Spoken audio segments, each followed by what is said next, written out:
What's going on, y'all? Welcome to the Chain Reaction Podcast. I'm your host, Jeremiah Mitchell, joined by Mr. Jeremiah Harding. How are you doing, sir? I'm doing reasonable. Just had my first fucking little, You had your non-product first fuck. placement. Yeah, there you go. I had my first little one of these for the day, so I get three of That's those a a protein day. bar for audio-only listeners. Very important information for you to know. Nature Valley, I believe. Yeah, So, I like it. oh, good. Skype It issues has a, already. This is going to be a good show. We didn't hear anything that you oh said yeah, there, definitely. but Okay, all right. What I said was I like them because they have a decent amount of protein and saturated fats. So, and no, this isn't a sponsored thingy or whatever. I just like them. I know that particular name brand because they're relatively cheap compared to other ones. That's why I recognize the box. Yeah. So, anything new, anything good in your personal life that you'd like to get out there? Well, I sold a couple shirts yesterday. My anti thin blue line shirt and my Statism Kills shirt. Somebody in Florida bought two of them. So if you're That's listening cool. to this, thank you for the purchases.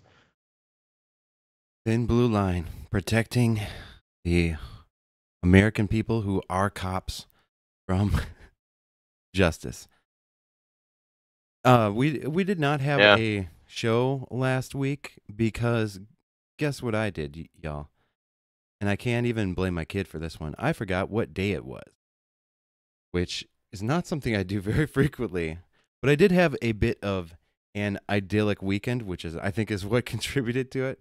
My brother came over on Saturday, and we spent 10 hours destroying and renovating a stairway at my house. And then when we got done working and cleaning up, another friend came over, and we just played video games till the early morning hours. Then I didn't know. Apparently, when I woke up, I didn't know what day it was, and I just kept on going with continuing to finish the window installation we did on Sunday. And all of a sudden, I was like, oh, I had a podcast today that I was supposed to do with Harding. So I apologize for that.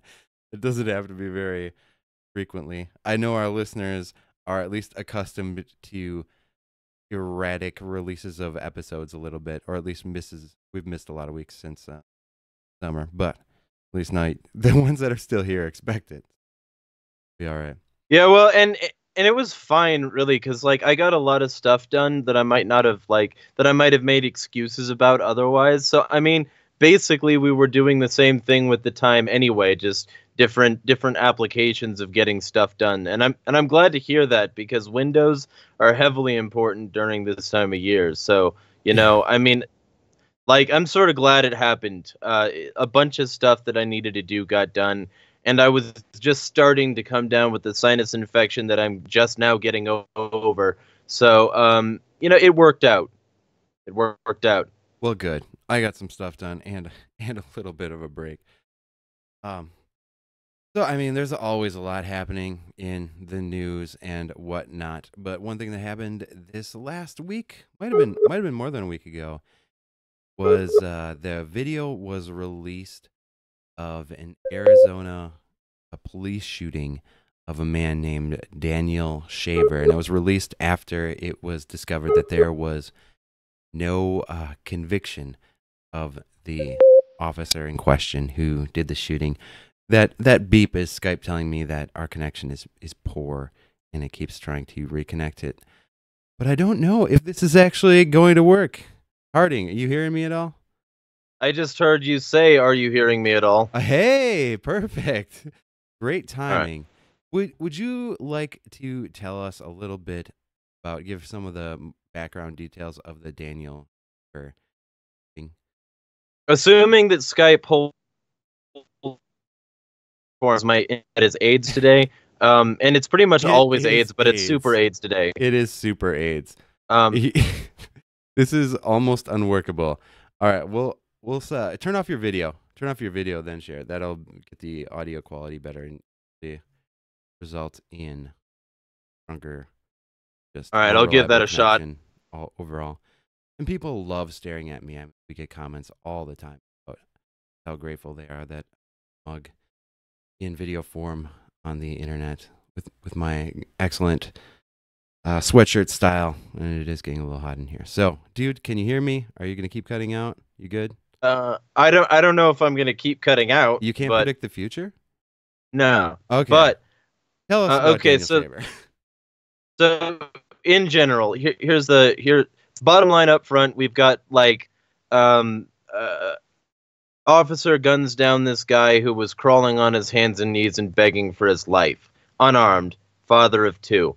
That's the bottom line up front. The fuller, fleshed out story is that Daniel Shaver um, was essentially um, a pest control worker at this hotel he was staying at. He had this pest control pellet rifle that distributed pesticides, and people assumed he was like holding a real like weapon gun in a hotel window, and everybody's got this like hairy like weird fear about that now. And you know, even in an open carry state like Arizona, it was still problematic enough that some snowflake called the cops on him, and he was doing his job. He had the rifles because he was doing his job, and he was about to come back to his family. Um, he was in this room with this woman. I forget how she was related to him, and she and the man were called out, and Shaver and this woman were ordered to the ground and then ordered to do a long series of insane things Like with their circus arms. animals or something at SeaWorld or some crazy shit like that. That's what it Yeah, felt like like. Simon Says, and Yeah. it was, and so then they were ordered to crawl on their hands and knees toward the officers with their legs crossed or something. And when Daniel reached back to make sure he didn't trip over his basketball shorts, which were loose and sort of falling off, the officer shot him.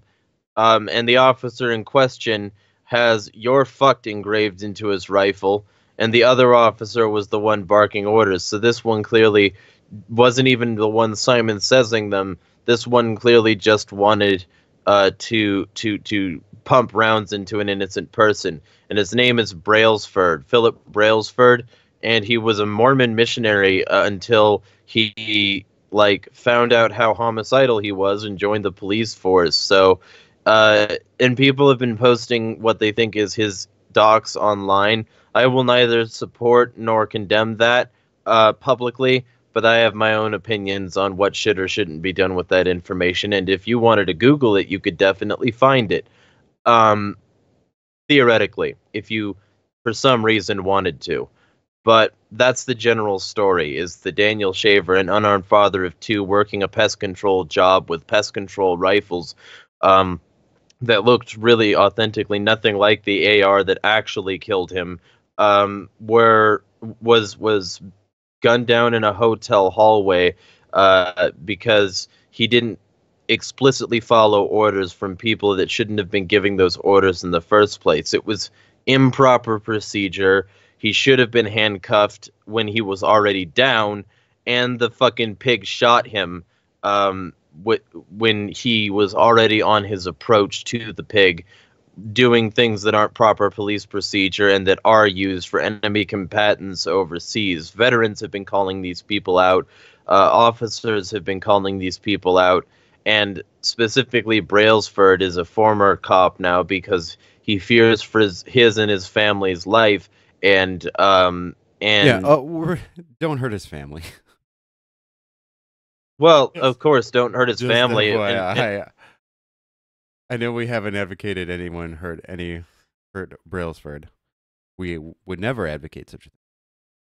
But we will I say would not. explicitly, do not endanger or threaten his family. I would never advocate the death of anybody but a tyrant, and Philip Brailsford certainly isn't a tyrant now, is he? If he was, then he should definitely be deposed. Yeah. Okay. And yeah, it's one of the most egregious videos I've seen of of all the ones that exist so far, and it's caught by police body cam this time, which is kind of Luckily. Yeah, thankfully, I guess. But you just imagine how often before the advent of cell phones everywhere, of cameras everywhere, and even now police body cams, which obviously aren't really effective at, or don't seem to be that effective at keeping police accountable.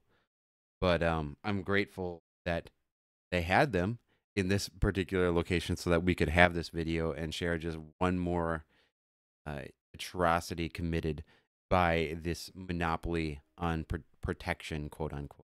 Well, if you want to hear my conspiracy theory on what body cams are actually for, then I'll let you know. Let's wait a sec on that. But I'd like to hear it. Yeah, how often did this stuff occur? It all the time. It had to be pretty much. I Yeah. don't think things have changed that much. It actually seems like the police are still functioning in a time as if these cameras didn't exist. Probably the way that they were taught, which really is, if you read guys like Rayford Davis and other former cops that have talked about this stuff, a lot of this is just the exact way that police are trained. This is how they are taught to behave. This is how they are taught to treat people for various ways and to put their protection above all else. And then they are held accountable in light of that particular training. I was trained to shoot people who were lifting up their pants while they were doing what I told them to. That is literally what cops are, not literally, but that is essentially what they are trained to do. And Because then basketball shorts could definitely hold up a gun. yeah, and then they're able to get acquitted based upon them just following their training. Well, if any one of us normal non-state actors were trained to treat people in that particular way, we could never say to a judge or a jury, "Oh, well, we were just doing what we were trained to do." Well, we could certainly say that. But they'd say, "It doesn't matter. Your training was shite." Hmm. Even if you worked for a private contractor security firm, you would be, well, you're fucked Yeah, that would never. unless you're an officer. That would never be on a gun, or if it was, it would be against company policy to be on a gun of someone hired by a private security firm. More than Well, I likely, mean, because it's really possibly. bad PR. Yeah, Yeah, not definitely. necessarily, but most likely, I suspect, because it's horrible PR. You're fucked. What kind of a security person is that? That's not someone you want coming to your house and meeting with your family after a robbery, or helping you with some sort of potential security issue or a stalker or fears or concerns. Someone who's around your kids and has you're fucked on his gun, like he wants to kill someone. That's it's you'd probably go with another company, or at least contact the present company and be like, that's really unprofessional. That is a little frightening to have in my home around my family. Yeah, definitely.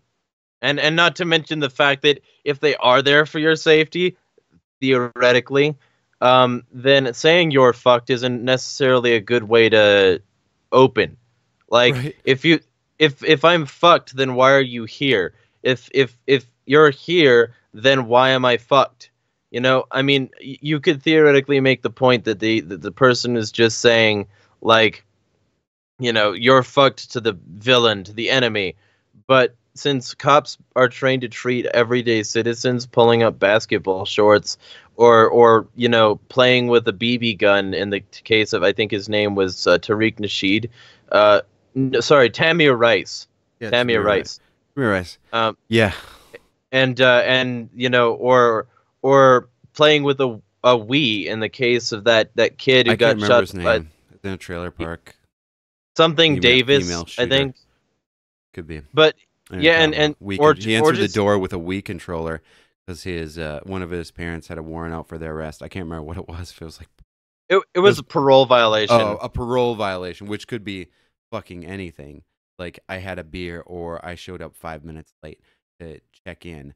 So I had a warrant Mhm. out for a parole violation. Then they shot this 12-year-old kid 'cause he did a Wii controller. No conviction. He answered the door with a Wii controller. Killed him. And everybody, like, all the cop sucking bootlickers are just like, oh yeah, the woman was so sad about it though.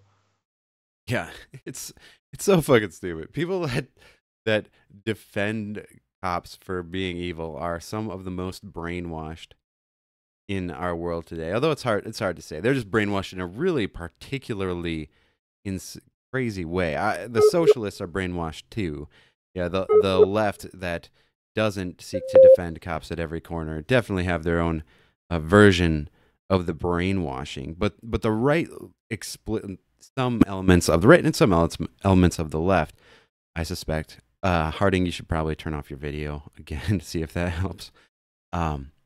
They defend what is obviously and explicitly caught on video murder, or would be considered that if any other person did it, that what didn't belong to this magic organization that made ethical things that were obviously evil.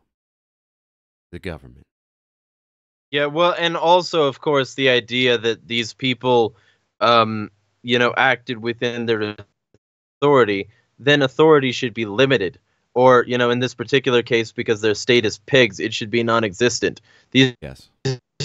people need to be warriors because they're given surplus military equipment. They're given, all of these military training, assault courses, and they're trying to say that, it's just, policing for the modern day, but it's fucking not. And everybody with like half a brain tucked between their skull plates knows this. Yeah, and the police are often trained by the IDF, the Israeli Defense Force, which literally is an occupying foreign army in Palestine. That's what police in the U.S. are often trained by. It's really disgusting. But what I don't know if it's good news. Yeah, we'll call it good news, relatively speaking. The murderer of Walter Scott, who was also a thug of the state, was given 20 years in prison. Yeah, he was ritualistically sacrificed. Yeah, I definitely. There could be. It's possible that there is going to be more movement in that direction. I don't know. I can't name another officer that was charged with murder after murdering someone while on duty. Can you? There isn't one. He's an anomaly. He's the first one, as far as I'm aware, to get a penalty like this. Normally, they lose their job at that precinct and have to accept one in another. Yes. And that's the extent of their punishment. It's essentially a slap on the wrist. And so, this person, this case, I don't know if how many people remember, but there was an episode of South Park where they were saying that Britney Spears was this this ritual sacrifice, and that there had to be one of these people. And like at the end of the episode, everybody was just snapping pictures of her until she dissolved, I think. And that's what this is like. The guy who gunned down Walter Scott in cold blood while he was running away and unarmed, that person is getting 20 years. But it's an anomalous thing. And it's making an example, and it's saying, "Oh, well, see, we punish cops too. You don't need to. You should just stay with your head down, like fucking like the 9 Inch Nails song, and just embrace this shit." Yeah, I wouldn't say I'm hopeful, but I think it is possible that public pressure to convict police, especially in the case when the people they murder are black, might be strong enough, and maybe will grow more so that they have to keep doing this periodically. We'll see. I would hope that the state collapses under the weight of its securities fraud, essentially by defaulting on all these faulty loans that they to other countries and business enterprises to create the fiat currency that we have, so that the entire thing can collapse. I would hope that happens before this becomes regularly necessary, but I don't have any strong inclination to believe that that's what's going to happen, because the state perpetuates itself on people's distraction, and there's more ways to distract oneself than ever these days. It's fucking pathetic. Yeah. Yeah, yeah, it's just nice when individual cases, at least something happened. At least one guy is off the streets for a while. One menace to society. Um, Absolutely. definitely not definitely police reform is not a long-term solution. That's for damn sure. But there's some sort of minor approximation to justice in this one particular case. And maybe it might be an indicator that this will happen more often in the future. We'll see. I will keep my eye out for it. Okay. Do you want to tell us why body cams? Why you think? What's your conspiracy regarding body cams? Okay, so they're supposed to promote officer accountability, but even when the body cams catch bullshit, they don't fucking go down for it. Like this guy caught in a essentially a drive-by shooting that cops were guilty of.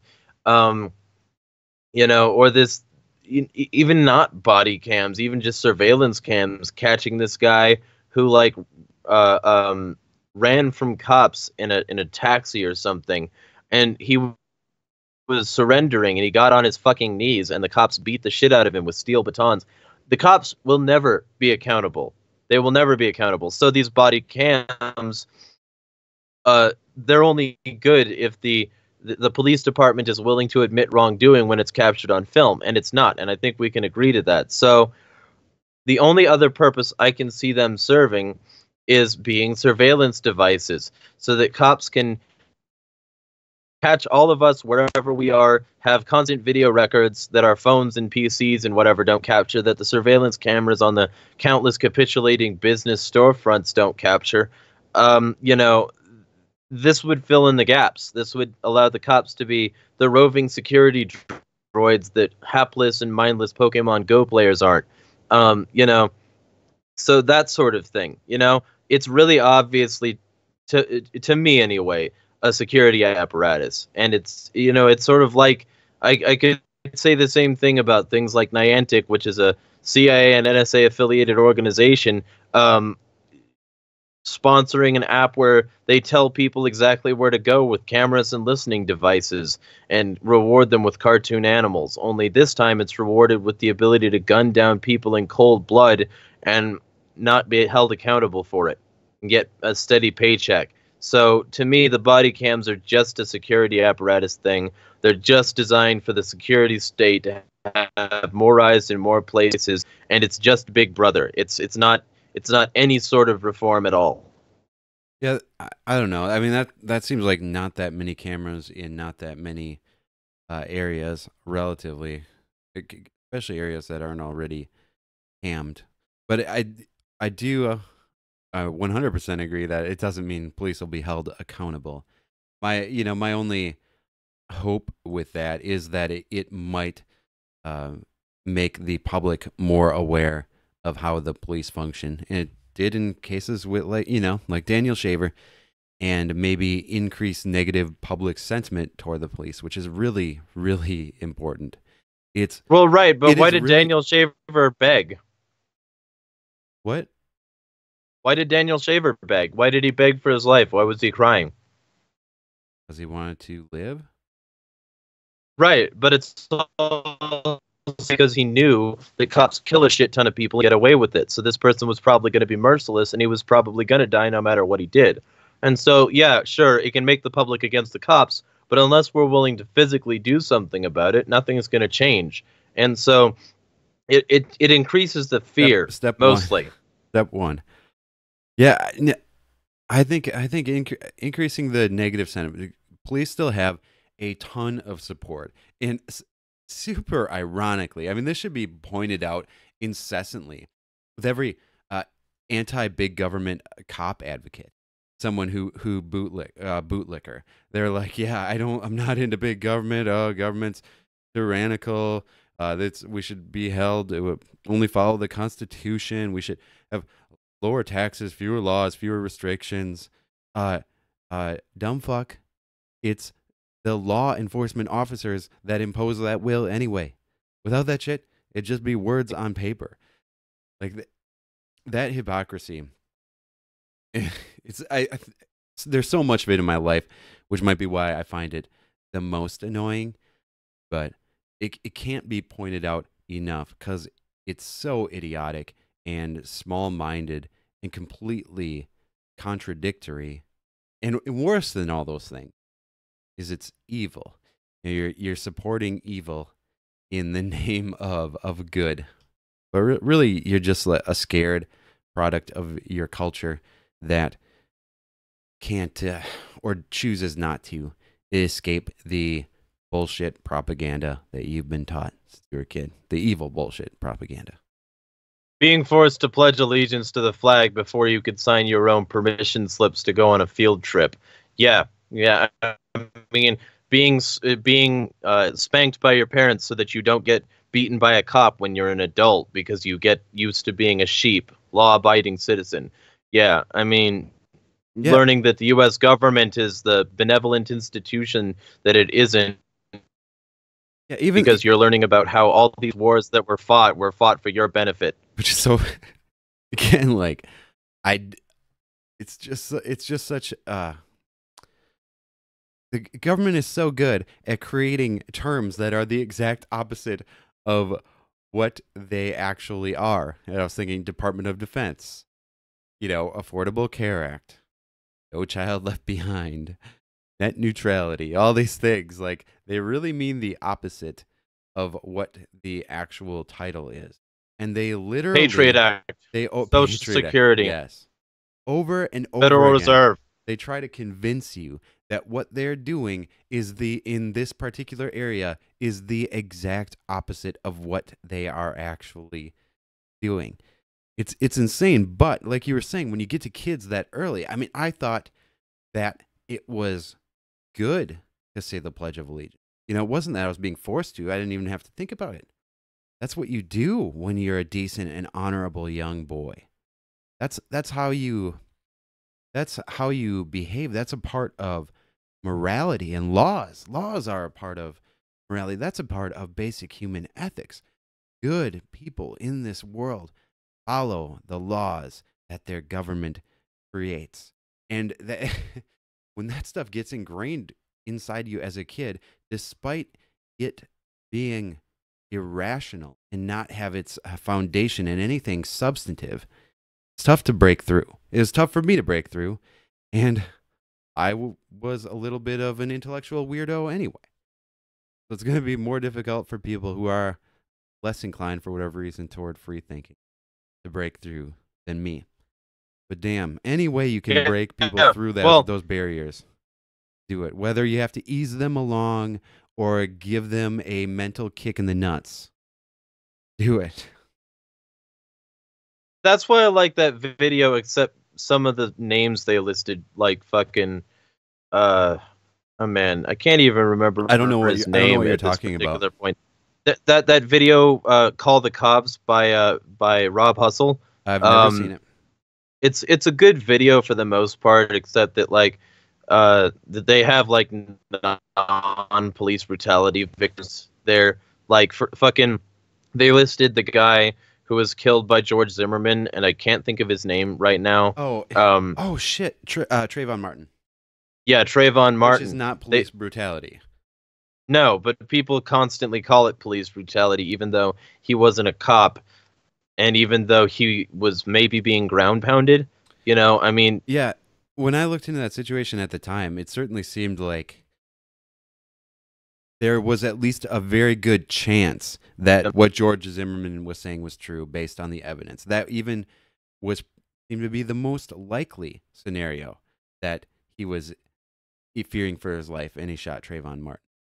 Now, all accounts subsequently seem to indicate that George Zimmerman is an asshole in many ways. I mean, I think he was of domestic abuse and things like that. Let's not deny that, but you can actually be an asshole and a horrible person in various ways in your life, and in certain situations be defending yourself. Yeah, I mean, I'm an asshole. I wrote an article that said why most people don't deserve to live. I mean, I don't exactly have this nice persona. When did you write that? Oh, that was a couple months back. I was I was extremely angry, and I decided to put into onto paper what I had been thinking for a while.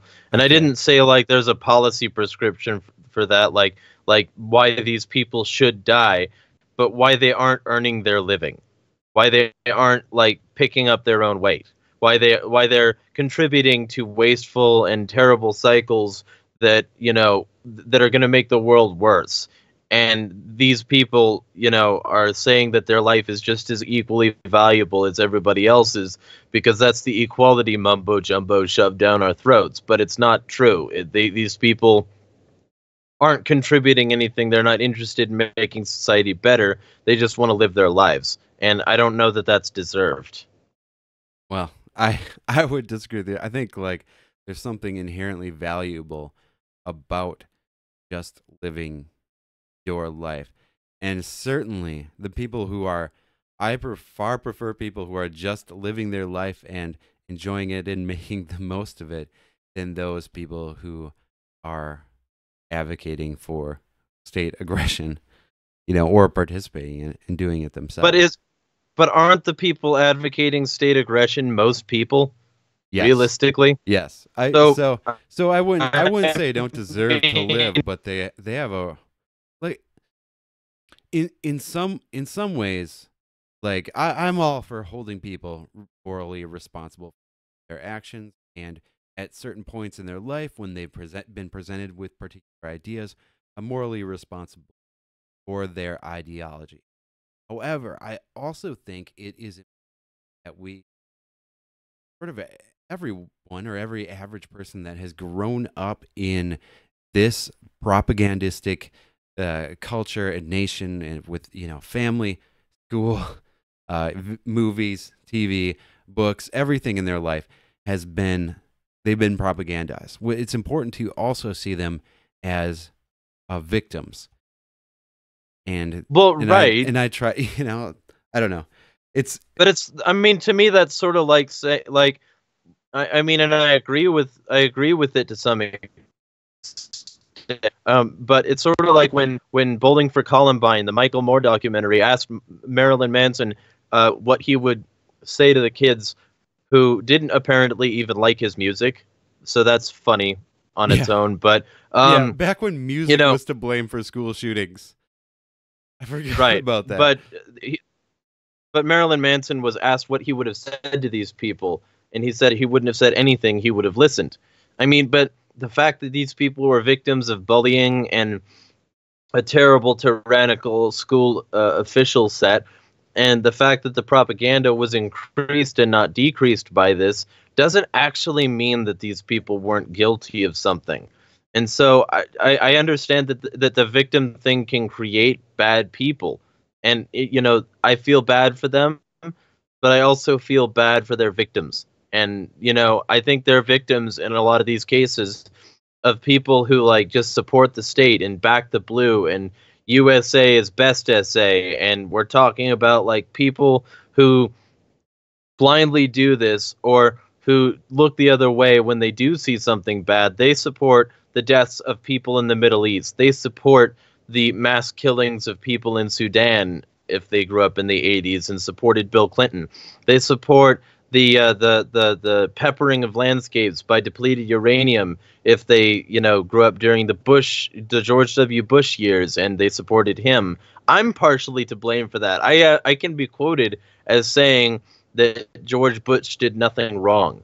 And, and, and so when you start to realize that these mentalities are what lead to the actions, then you start to realize that these things are what need to be confronted directly. And in that way, we can say that these people are directly worsening the lives of others, and therefore should probably have some sort of moral recompense for that. And I think that Well, I not I would I deserving would to say, live is different than deserving to die, but I think that these okay. people should start earning their keep. Well, an important distinction. Thank you for that. Um, How, do you feel differently about people who, obviously you do, but do you think there's always room for repentance, for turning from their evil ideologies? Absolutely. Okay. And that's probably partially, at least, because I was a Christian at one point in my life. And I do think Well, that there's a well, way to and return also from you were everything. you were a sadist at one point in your life. Yes, Too. and I'm So, not like, anymore. you've been through that process. Yeah. Of So, turning from that but and trying to get rid of all this bullshit in our heads. It seems like every like 4 months I think of another way that I've been perceiving the world to be all, or perceiving it all wrong in irrational ways because of my irrational upbringing, or at least that's what I attribute. like Well, without government, who would protect the internet? right. Right. Do you want to jump to net neutrality quick? I mean, I don't even know. Well, I what mean, we're yeah, talking about. sure. Let's do it. Let's do it. I don't need to talk about childhood propaganda anymore. Disgust me. But it is real nice to be raising a kid not in that fucking environment. To just, Yeah. damn. It'll be interesting to see And when I get what he's like. and when I find the one, I'm going to I'm one. gonna try and get 5 kids, because that would beat the national average for retards, for low IQ people. Good. You know what? This is just related to some shit I read recently. But we need you to have 5 kids because we need to preserve whites and Western culture in this world. So I am completely European, so as pale skinned as you yourself are, then having 5 children, that would be fantastic. Just don't do what I did and marry someone that's 25% Native American. And you'll end up with a kid that's over an eighth, and it's just real problematic for our world. I mean, he's going to be a anti-freedom world destroyer, I'm sure, with all that non-white blood in it. yeah, I mean, and he's certainly going to be a welfare whore, because that's the only thing that's only things that non-whites are, and whites are clearly the only people who have pulled themselves up by the bootstraps. Yeah, absolutely. He's going to be a big government welfare whore. I am serious about the 5 kids He's going to be thing, super though. violent too. He's going to be a great danger to other people, and he's going to be stupid. He's going to be low IQ. Not like whites over the last 100 years who haven't been violent at all. Oh, I mean, as long as you don't include wars, as long as you don't include being involved in government violence overseas, and as long as you don't include things like dropping atomic bombs, things like that, Well, and of course then the they, fact then they that haven't really been violent, in terms of inner city drug violence. And of course the fact that the cities are polluted by drugs because of white people and because of the CIA specifically, and then the police brutality that takes place because of violence created on the street by government. That's primarily white people that are doing it. So those people clearly are just anomalies. Yeah, those are exceptions that prove the rule. But I'll tell. I've been particularly, just FYI, everyone, I've been particularly annoyed by seeing white nationalists lately come across my news feed, and it seems like there are more of them, which, what the fuck? And all these race realist people, which are really, generally, they're just racist people who don't really take into account data very well, or they take into account very incomplete sets of data. And it's super frustrating, because what a distraction. A lot of these people are the types that are anti-government in many senses, and then they're getting all into this racism, Western culture, white preservation type bullshit. And it's a tremendous waste of energy in what I believe to be, at best, a direction that is like off of the central cause. But I think it actually just moves the cause backward, the cause of freedom. Well, any distraction moves the cause of freedom backward. Well, but that's I think there's some that can just make it move forward less quickly, but there's some actually are a counterforce. Yeah, well, I think definitely. This one probably is. So that's all the sarcasm in that. I'm just fucking pissed.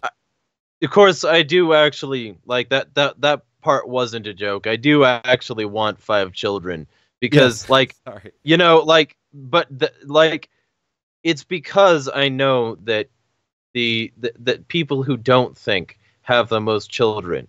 And so the people who do think need to have large amounts of them themselves. And the people with good genetics, specifically, not white people, but like people with like good genetics that produce like strong bodies, strong minds, that sort of thing. No matter what their race is, no matter what their background is, they need to get fucking, and they need to do it like as quickly as possible and as much as possible, because Well, we need to outpace the retards who are like destroying the world by being lazy in their thinking. yeah, I don't want any more smart socialists. So if you're a socialist out here who also has a high IQ and a great body, just please stop fucking. Well, no, the Or just socialists protect it. should fuck, and then when they realize that they need to take care of these children on their own, then they'll have much more reason to realize that socialism is a failure because it fails to account for individuality, that because it fails to account for reasoned purchases, because the whole point of socialism is trying to centrally manage things, and when you realize how hard it is to centrally manage a large family, even, you're gonna realize how hard it's going to be for anybody to centrally manage an economy, or much less a government. So I do want them to, because I think that having children is reality, and I think that reality is what they're running from when they run towards socialism. Yeah, there's a it does seem like the more people actually engage with personal responsibility, the less inclined they are to be socialists, unless except for the people that have found a way to find increase the amount of personal responsibility in their life and then put that responsibility off on others using the state. They might tend to be more socialist in nature. Yeah, Yeah. but like, Yeah. and of course, those people are the same sorts of people that like net neutrality. Wow, what a transition. Harding, today is December 17th. On December 14th, remember that 'cause it's my wife's birthday, the net neutrality rules that were put in place under Obama's FCC in 2015 were removed. We haven't talked about this before at all. What are your thoughts on it? 'Cause I'm assuming you have Well, a I more think that interesting take than me. maybe, I don't know. But the idea of net neutrality, first off, it didn't start in 2015. It started in like pretty much 2005. There's this guy, I forget what his name is. Oh man, it's like the Sitch PSA. I think that's what his YouTube is. If y'all can find the Sitch PSA, I think that's called PSA Sitch. Yeah, that one. Um, he did this really great video presentation, even though I hate the way he speaks, on the existence of net neutrality far before 2015, like a decade prior. And this was all little bits of legislation that tried to stop people like Verizon and Comcast from blocking competition on their services, or from meddling in competition that existed on their services and then lying about it, things like that.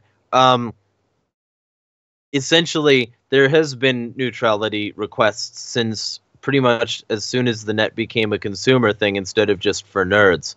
Um, and so, like, think back to the MySpace days. That's about when this kind of shit started.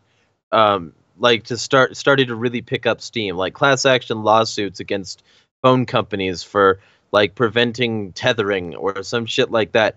And so this stuff has been trying to happen for a while, but the problem was that the FCC hadn't classed the internet, like cable providers, as Title II. And in 2015, they finally classed them as Title II, and this just removed that classification. But what it didn't remove is the cable monopolies that exist in regions, because those regions are essentially controlled by certain cable output. And you can't string up your own cable, because the US government has already said that they're the regional monopoly, essentially. They didn't remove the laws that protected cable and kept it monopolistic. They didn't make the internet freer and opener. They just sided with people like Google and Facebook and Twitter and Tumblr who have been known to ban people and be censorious when the net neutrality rules were put in place. That was the siding with. Sorry, what? When the FCC, I'm just trying to clarify, when the FCC declared it to be Title II, and thus give itself more authority over it. Give itself authority at all over it. That's how they. Right. Won't come into that, but that was when they were like siding with Facebook. Yeah. Netflix, all these big companies. Censorious bastards. Yeah, who it's really a couple things there. I'm just going to comment for a bit. I have more to say, but it's an interesting dynamic because what benefits the ISPs most, probably, or at least what a lot of the ISPs want, was the net neutrality removed, so they potentially have a little bit more freedom in the way that they price their products, so that Netflix uses the vast majority of the bandwidth on the internet, and thus is costs ISPs some of the most of I think any other website, because streaming requires a lot of bandwidth. So they want the freedom to potentially charge more for people who want to use that much bandwidth. So on one hand, you have these giant government-enabled megacorps who would like to have more freedom in terms of their ability to interact with consumers and other companies. And then you have companies like Facebook, Netflix. I think is YouTube on there? Because I know Google's kind of on both sides of this. YouTube is pro net neutrality. Okay. They were one of the people who changed their logo and said to call and fucking blah blah and fucking the Republicans are destroying everything and blah. That's what I thought. So you have other giant megacorps who are like, we need net neutrality. So it's an interesting dynamic that happens every once in a while, where the removal of net neutrality actually is a tiny increase in market freedom, and we'll get to the ISP problem in a second, because you, instead of having the government is ruling in favor of a particular set of giant corporations against another set of giant corporations. It seems to be one of the only ways that you can increase market freedom is to have two groups or two massive government interests with massive amounts of lobbyists who have desires that run contrary to each other. Otherwise, yeah, well, because here's the thing about like Facebook, Twitter, etc. They're censorious bastards. Like I was saying, worst of the censors. And here's the deal: the FCC would become worse. They probably will still in the future, but if they had Title II authority, they would become worse than Facebook and Twitter and all those other people. I can pretty much. Well, and they've had Title II authority for 2 years. That's the thing. Yeah, that's not very long. It's not very, but give it a little bit of time, and we'll see, things like television and radio, where you can't say certain words without being taken off the air. I don't think it'd be that bad on the internet, but it'd be pretty bad. I bet it would increase in terms of their censorship a lot, like you're saying. Well, because, and here's the real problem with this. The reason these internet service providers wanted something different is because they have to run the servers. But the reason that these companies didn't want it was because they might have to change their entire business model in order to suit, lack of regulation. And instead of being smarter about it, or instead of, fucking siding with the essentially wise people who say that service that uses more services should cost more, they just put up this neutrality thing and claimed that everything would load slower and cost huge amounts of money if that was the but they don't consider like price theory because they're not Austrians, because they're idiots. And the idea of price theory is that people will price things at what the market considers their value to be. So why would Facebook or Twitter or Netflix suddenly charge huge amounts for their services when they didn't do that before and lose a huge amount of their user base just because they fucking could? Why would they do that? I don't see any point to that. But like beyond that, they like the idea of censoring people. I mean, I don't necessarily agree with a lot of the stuff he was saying, but fucking everybody banned Christopher Cantwell from their services. Yeah. Everybody just arbitrarily, you don't get to use the things you bought anymore. You don't get to use the services that you've built up audiences on anymore. You don't get to say what you want to anymore. And it's because we disagree with what you're saying. It's not because he was breaching policy or breaking rules. It's because he was uh, saying things that they didn't like, and they had this idea that oh, we had these clauses that we could deny services to anyone for any reason, notwithstanding blah blah. But it's bullshit to consider these people neutralists. I mean, Yeah. Andrew Auerheimer, who is another white nationalist, made a really good point in a video, which I, again, don't agree with everything they say, but You've got to find someone different to quote. But he made a good point that Google is withholding dailystormer.com and not letting anybody use it because they don't like what it was being used for. So Google is not a neutralist. Facebook is not a neutralist. Twitter is not a neutralist. None of these people are neutralists. The word neutrality should not be in net neutrality because it doesn't break up any of the monopolies, nor does it regulate force on these people who have been non-neutral in the past. I mean, just because Facebook is a social networking platform and just because Google is a search engine doesn't mean that they're not providing a paid product and service, and it doesn't mean that they're not, that they shouldn't be held to the same standards that Verizon was in saying that you can't block tethering apps just because you have one. You can't block, Antifa websites just because there's a white nationalist website, or vice versa. If we truly had a free and open internet, there might be something to it.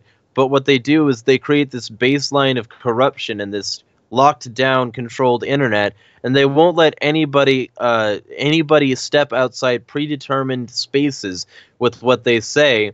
And then they say, well, you know what? If you don't let us keep this certain control, it's going to get so much worse. And they hold it over people's heads, and then people beg for it to be the way that it is, even though that's not the way it should be. And that's what's fucking sick. Agree with people or not, but they should be able to say whatever the fuck they want on a theoretically free and open internet, and they fucking aren't.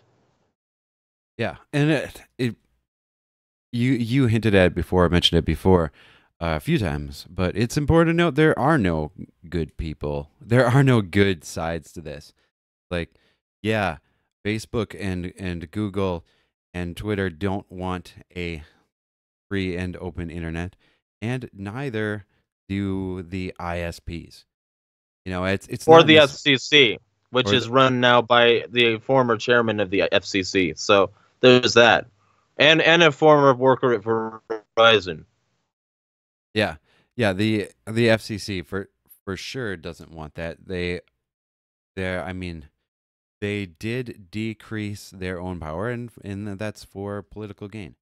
That's clout. That's they're benefiting in some way from that. I can pretty much guarantee it. They always do. But ISPs, I think we've talked about this. Everyone knows this. It's not primarily federal governments, my understanding, that keep ISPs prevent people from running new lines and prevent people from providing more internet services and more internet options in a region. It's primarily state and local governments who engage in that sort of behavior, who form these deals with Comcast and Spectrum, Charter, whatever. These usually the larger ones, in order to prevent other companies from moving in. I mean, you even have companies as big as Verizon and Google, who cannot lobby enough to get cities or states or counties to allow them to run fiber to people in a region, because these other companies, these entrenched interests, already have such a hold, such a hold in the region with the local politicians and the local rulers. And that's a reminder to all y'all secessionists out there. It might be preferable to have a more localized government, but a tyrant that lives next door can be just as tyrannical as the tyrant that lives thousands of miles away. Especially now that those tyrants can communicate over Skype if their internet isn't AIDS. Yes. And of course, governments get the best internet because it's DARPANET anyway. Yeah, that's true. Oh, but it was free and open at one point, though. We got to preserve that. Everything's going to die and be overpriced. Yeah. Yeah, it's really it's one of the frustrating things, because I hate my internet service provider, and I have one alternative that is worse, and they're new into the area. People always think it's the dumbest thing. People think they live their lives as if, and we got to go really soon. They live their lives and thinking that the government is some great check on corporations, when government is the enabler of corporations, and they're constantly looking for the state to protect them and keep their prices low, and keep these giant companies from getting too big and too powerful and being able to manipulate others with their control over essential services, when it's the state that enabled that in the first place. From the I think we talked about this a few weeks ago, but from the forming of the Constitution, it was all about, not all about, but partially about, a big essential component in the Constitution was allowing for the government to have enough power to benefit entrenched interests at cost to everyone else, because the market doesn't give a fuck if you've been running your business for 50 years or providing this service for 100 years at this price and in this way. They don't care.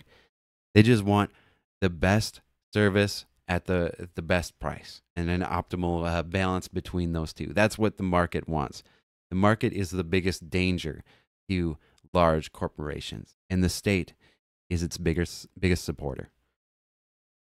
Yeah, I mean, because that's the real problem, is that people think without government, who would do X? And they don't even stop to think whether or not doing X is necessary or beneficial to begin with. And in doing so, government has become this huge fucking bureaucracy of bureaucracies. And, you know, it's a long series of inefficient bullshit that doesn't need to exist to begin with, mostly. And the things that do need to exist, if people weren't spending so much of their fiat currency on government, if people had good money, sound money, that they were allowed to spend on real shit, you know, then maybe they would pay for those services that are necessary, and there wouldn't be all this fucking goddamn bureaucracy that like makes parodies of itself before the Vogons were ever constructed. You know, it's fucking it's like pissing into the wind in your own, like, and then telling yourself it's raining. It's fucking awful. Yeah, that is a good description. We were talking, I was thinking, you know, not just without government who would provide X, it's also people think and talk like without government who would prevent Y, and then you're like, they're the cause of Y. They are the reason why Y exists. Without government, who would cause Y is the right question. Like, you know, terrorism, for instance, or like we're talking about corporatism. You know, without government, who would save me from the giant corporations? Without government, you wouldn't have to worry about any of those things in the first place. Well, I mean, the real question is, without the CIA, who would arm and fund the terrorists' next rebel group that turns into a functional seat of Al-Qaeda? Without government, who would create enough laws that everybody is breaking one of them so that they can gun people down in hotel lobbies? Without government, who would steal from us all, whether it be by the arrest of the Federal Reserve and the Mint's fucking monetary scams? without government, who would create huge fucking bureaucracies just to get basic healthcare insurance, and huge fucking like insurmountable regulations to start your own business. But then, All right, dude. Yeah, you're cutting out. You're cutting out too bad at this point. Subsidize the business. Okay, without government, who would cut me out? Without government, who would cut you out? I don't know. Probably Skype. One thing that listeners should be grateful for, as we close today, because I got to get out of here, is that be grateful to the government for is that without government, the Chain Reaction podcast wouldn't exist. So all you chain reactors out there, you can write your local senator and thank them because you get this because they are present in the world. So there's one good thing. All right. Harding, you want to plug anything? I have a Bitcoin wallet now, which I'm making public. I've had it before, but I'm making my address public shortly. So y'all can send me shit if you want. Okay. I'm cutting him off. I'm about to do daily vlogs. All right, y'all. You can follow him at Insanity is Free everywhere. You can follow me at Jeremiah JM. Thank you so much for listening to the show. I hope you enjoyed, and I hope you have a great week. Thanks, y'all. Peace.